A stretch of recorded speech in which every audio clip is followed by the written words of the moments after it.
Y aquí la tabla con las letras de la N hasta la Z. La letra N, libre. La letra O, también libre. La letra P, presión o vacío. Y como primera letra sucesiva, punto de prueba. La letra Q, cantidad o integración como letra modificadora. La letra R, radiación o registro como primera letra sucesiva. La letra S, de speed, velocidad o frecuencia. O también seguridad como letra modificadora. T de temperatura y como segunda letra sucesiva, transmisor o transmisión. U, instrumento multivariable o multifunción. V de pequeña de vibración o como segunda letra de válvula.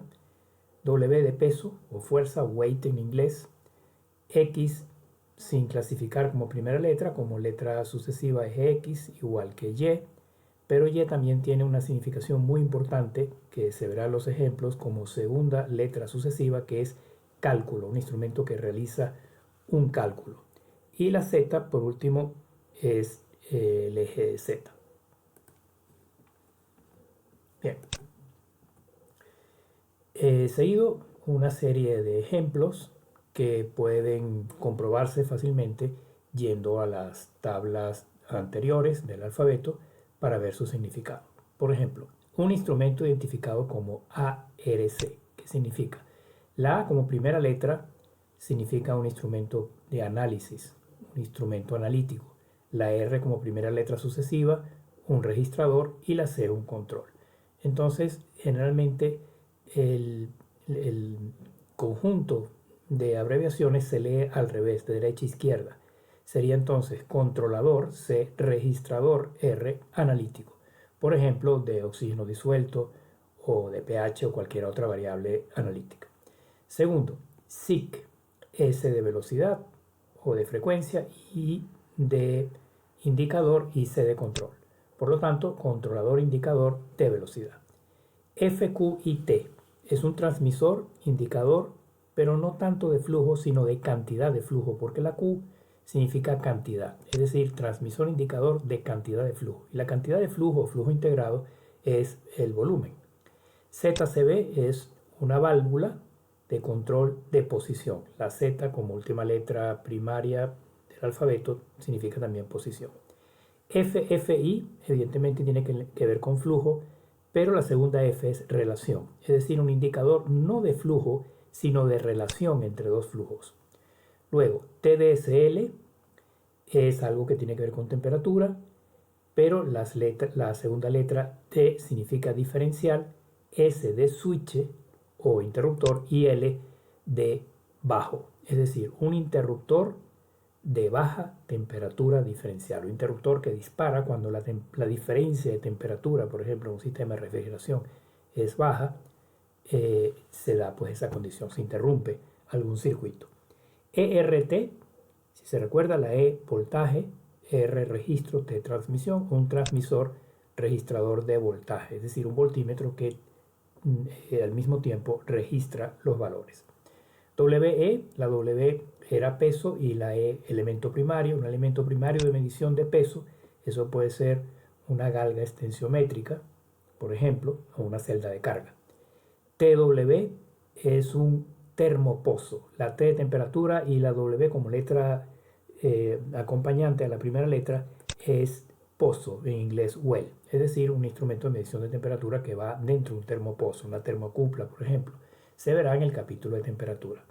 La RI, un Geiger, un indicador de radiación, y la LG, L de nivel, G como letra sucesiva, glass, vidrio, un elemento medidor de nivel a través de un vidrio, por ejemplo, en un tanque donde hay una medición manual por un vaso comunicante transparente de vidrio de plexiglas a través del cual y de su menisco se visualiza el nivel.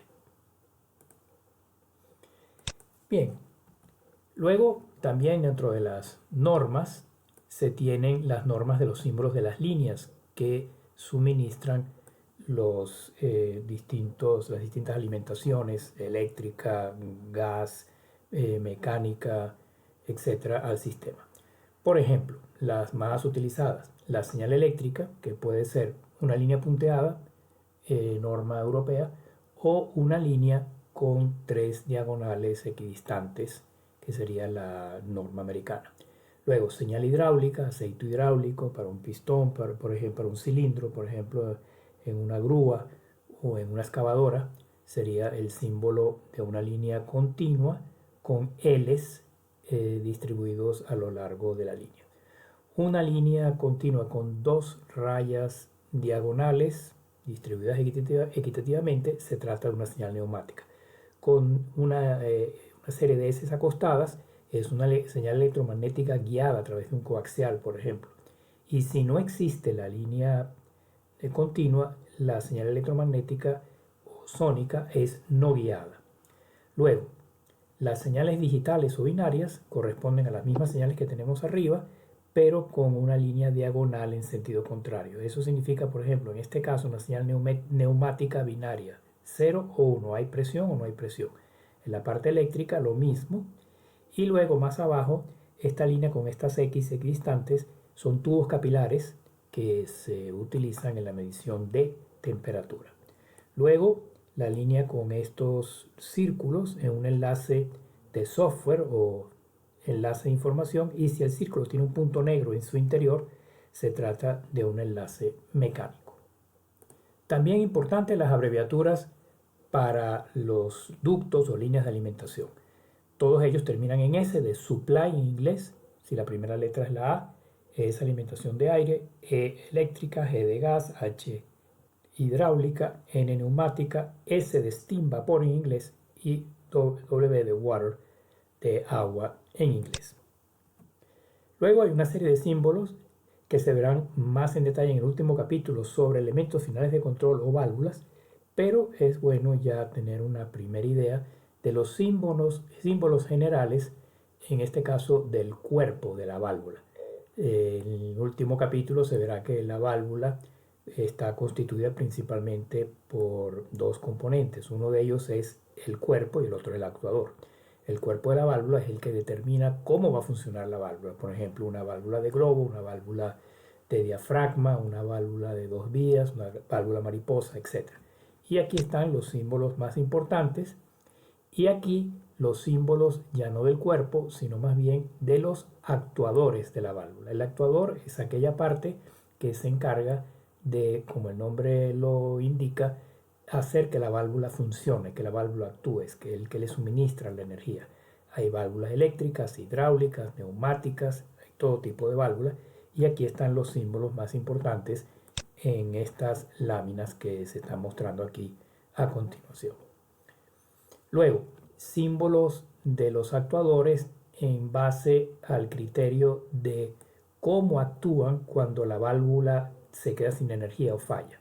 El primer símbolo abre en fallo, es decir, cuando la válvula se queda sin control, sin comando, la válvula es normalmente abierta. Si la flecha va hacia abajo, el vástago sería normalmente cerrada.